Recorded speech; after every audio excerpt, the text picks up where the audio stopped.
Preet Bharara, it's so good to see you, as always. Good to be back, sir. Thank you. So we want to get to all the Trump stuff, but I don't want to start with it. I wanted to ask you first about Clarence Thomas. Some people are saying he should resign. Not many, to be fair, but it's this ProPublica investigation, benefits, gifts, largesse that he took for 20-some years from some billionaire and did not disclose. Do we care? I think we care. I think there are varying levels of concern, depending on how seriously you view the optics of it and how seriously you view the appearance of a conflict. I don't think that he has violated necessarily any specific rule. It may not look good. It may look terrible, and I'll explain all the reasons why it looks terrible and it shouldn't have been done in the first place.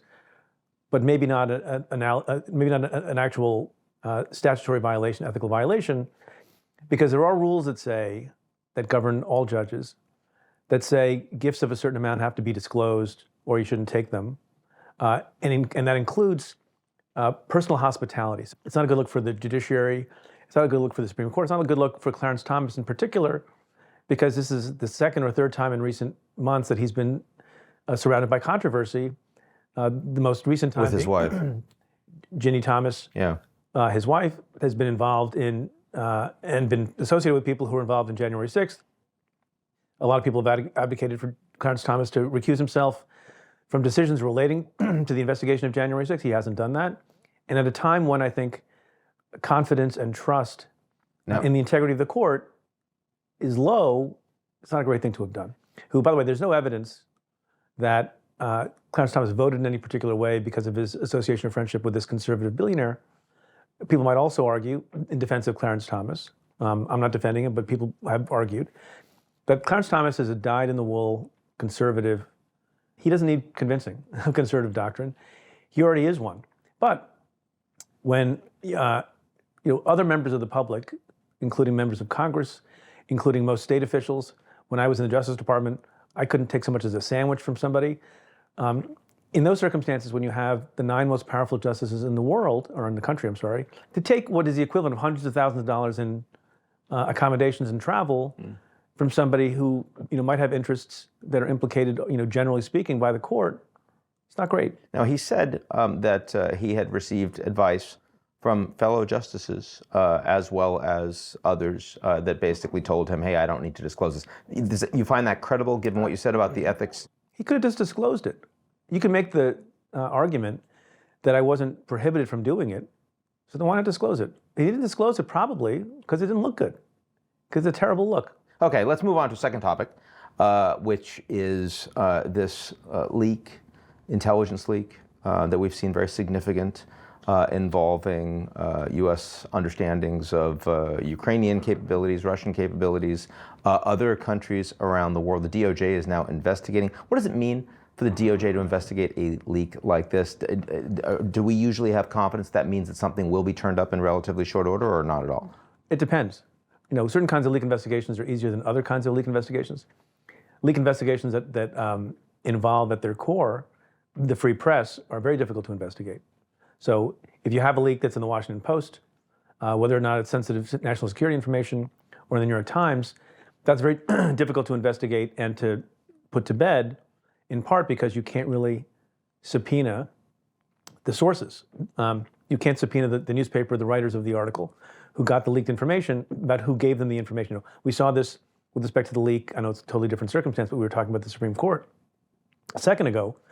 And with respect to the leak of the Dobbs opinion to Politico, I think it was. Which was several weeks before it was going to come out, right? It really changed the politics of the case at that point, right? Yeah, and it got people charged up, and it was a violation of decorum in the court and all sorts of other things. And we don't know where it comes from still, right? No, but people have asked me the question, why don't you just ask the reporter? Because the reporter knew, because the reporter got it from somewhere, unless it was left in a brown paper bag outside the door. I don't think that's what happened. That's the one thing you can't do. Because we have decided as a matter of policy, and there's some amount of law to support this, that we don't go after reporter sources. And depending on the circumstances, even in national security circumstances, it might be difficult to do that. Leaks are done, generally speaking, pretty cleverly. But sometimes you find out who leaked things. We've had national security breaches before. There are people who are still evading the long arm of American justice who leaked information. You can guess who I'm talking about. So I don't know. It's too early to tell. So, okay, let's move on to the topic that is gathering so much media attention right now, which is the Trump indictments, Trump felonies, for 34 felony charges. Before we talk specifically about the case, let me ask you, is the media, are we covering this too much? This is the first time I'm covering it, but is that too much? No, it's not too much because I'm here. Okay, good. But generally speaking, too much coverage? You know, I don't know. It's a huge thing. It's a significant thing. Is it bigger than OJ? Yeah, it's bigger than OJ. For you? It's bigger than OJ because it has implications for how we view our democracy. It has implications for how we think about the rule of law. It has implications for what we think is the standard of justice for everyone and whether or not there's a double standard. It has implications for the political race in 2024. It has so many implications. It is utterly unprecedented. And so it's not surprising that every outlet in the country wants to cover it. And by the way, it might be just step one, right? Right. Well, I'm asking you in part because of this case. We can talk about step 2, step 3, but this case specifically, well, the first Bragg case is in New going to York. get a lot of attention. Yeah. Because it's the first one. But it's the least important, right? Isn't it? I don't know if it's the least important one. I think there's an argument to be made of the 4 things that Trump has criminal exposure on that we know about and that are ongoing. It's the least serious conduct because it doesn't go like some of the other matters do to the core of American democracy, Right. or to national security classification and sensitivity. So yeah, I think that's not an unfair thing to say. Now, you know Alvin Bragg. I do. Brought this case. There are a lot of people out there, including some Democrats, that are saying that this is politicized. These charges were not brought under a previous prosecutor. Talk a little bit about what you think is motivating Bragg in this case. I think what's motivating Alvin Bragg in this case, who used to work for me, and in full disclosure, I endorsed him in his race for Manhattan DA. I haven't agreed with everything he's done. He's done some things on the local crime side, street crime side, that I think he's been criticized for, and he's answered some of that. I think he's made the decision based on the facts and the law. Like, this is a person who was handed another case against Donald Trump relating to inflated assets or deflated assets, depending on what the Trump organization was trying to do. Got so much criticism for it that two people resigned from his office, who are also well-known criminal defense attorneys, but also former prosecutors, angry at Alvin Bragg for not pursuing a particular case against Trump. Now, you can disagree with that. We won't know because we don't know all the facts when we're in the grand jury. But the fact that he had a case like that handed to him by well-respected prosecutors who were really angry that he didn't pursue it, that's not the kind of person who's grasping at straws and jumping at the first opportunity to charge the former president of the United States. That, to me, shows that he looked carefully, deliberated. And again, we can disagree. Maybe there's a case that should have been brought. Maybe this one shouldn't be brought. We'll be able to, figure that out in the fullness of time. Yeah. So I give him the benefit of the doubt because of that track record and experience.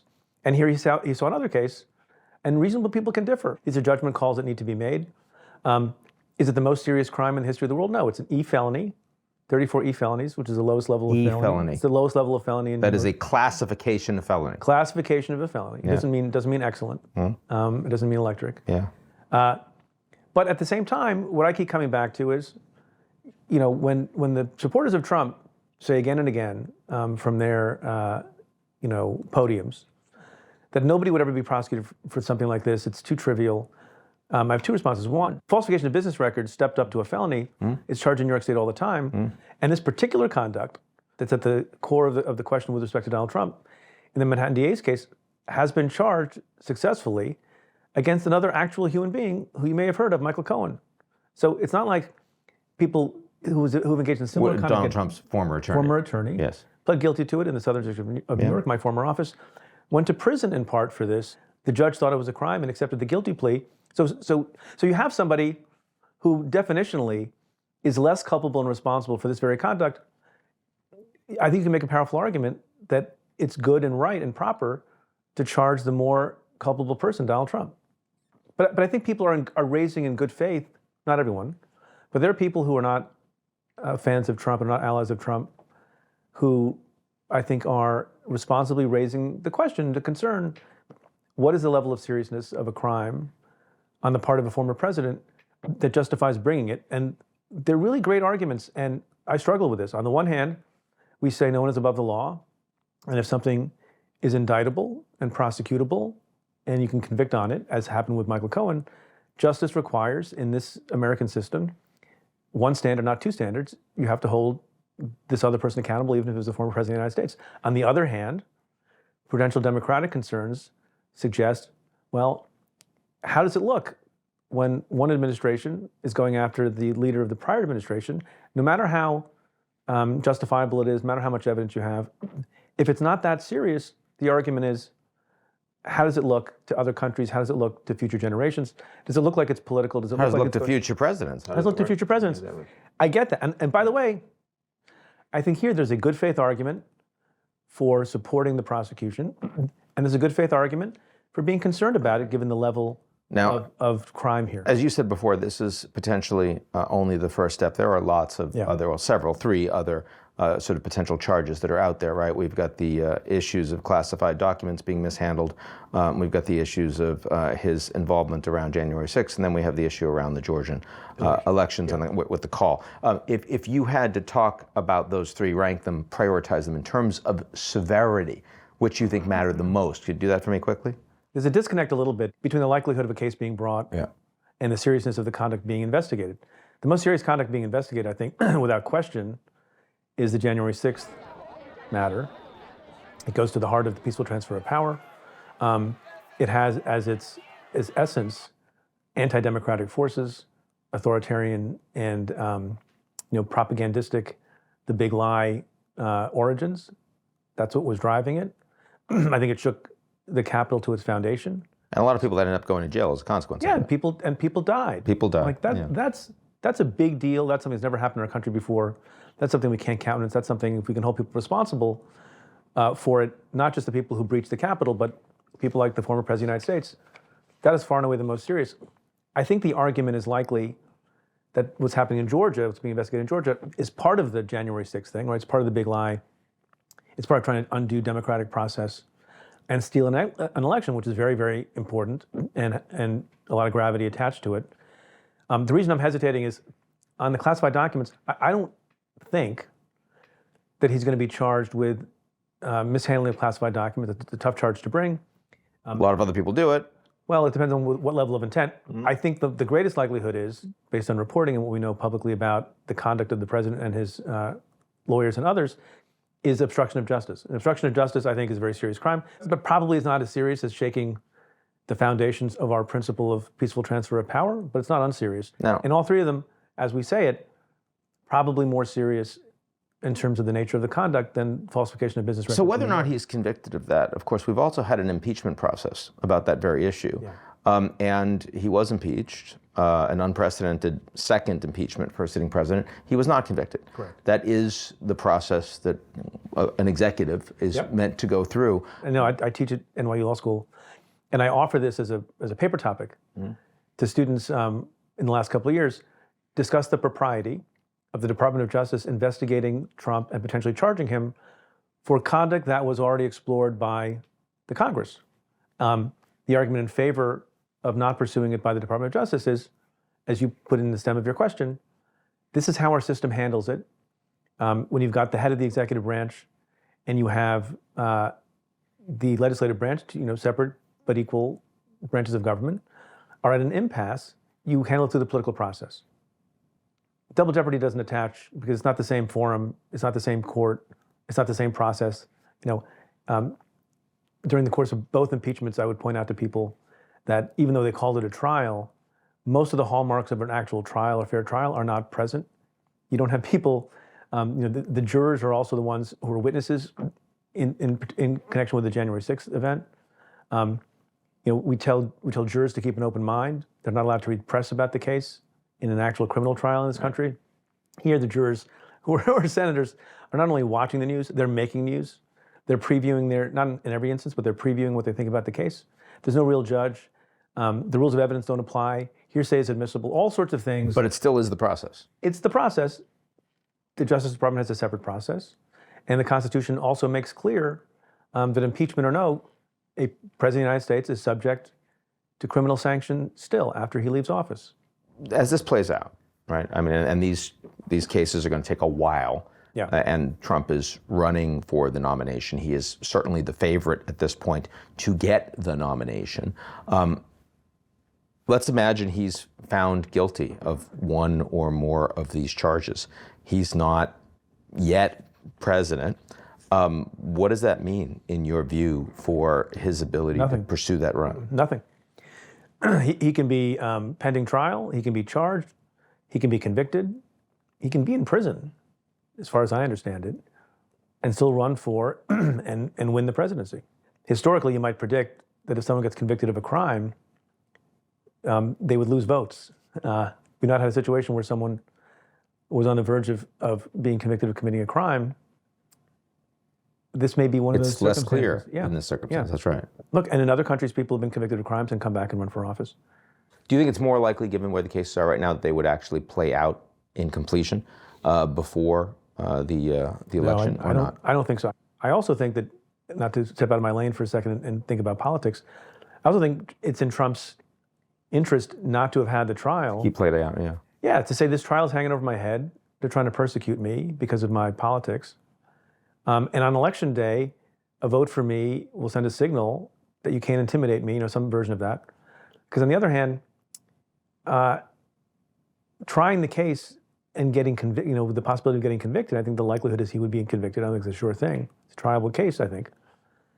On the eve of the election, who knows how that plays out? Maybe it makes him more of a martyr, maybe not. But I think the scenario I mentioned a second ago of being convicted and being in prison and running for the presidency is not likely to arise in the situation with respect to the Manhattan DA's office case, because I don't think Trump is getting any jail time.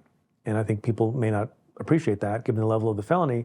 So why do you think Trump would not get jail time in this case? The argument that someone of his age, with his lack of criminal record, and based on the seriousness of the conduct, would be unlikely to get a jail sentence. And by the way, this is all, I'm not sure this should factor in. It's all complicated by the fact that we say everyone is equal and no one is above the law, but we do treat former presidents differently.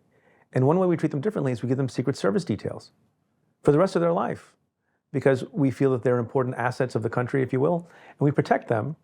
So the idea that in a case of this level of seriousness, given all the other circumstances I mentioned, and the Secret Service issue and the safety of a former president, I find it hard to believe a judge would sentence him to prison. But just so everyone that's paying attention gets what we're saying here, you said before that this is going to get vastly more attention than OJ, and you think deservedly so.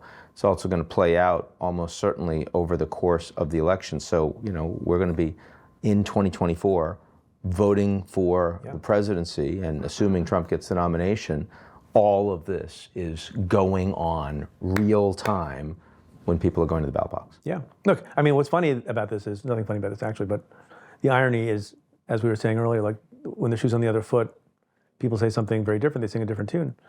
Donald Trump made it a feature of his campaign and his competition with Hillary Clinton. To say, lock her up. And to say, someone who's under criminal investigation, that if the FBI is investigating you, you're not fit for office. And she was never even charged. Donald Trump once said that if you plead the fifth, it means you're guilty. He has pled the fifth in recent times in New York State. So it's all new stuff. We'll see how it goes. Preet Bharara, thanks so much, man. Thanks, Ian.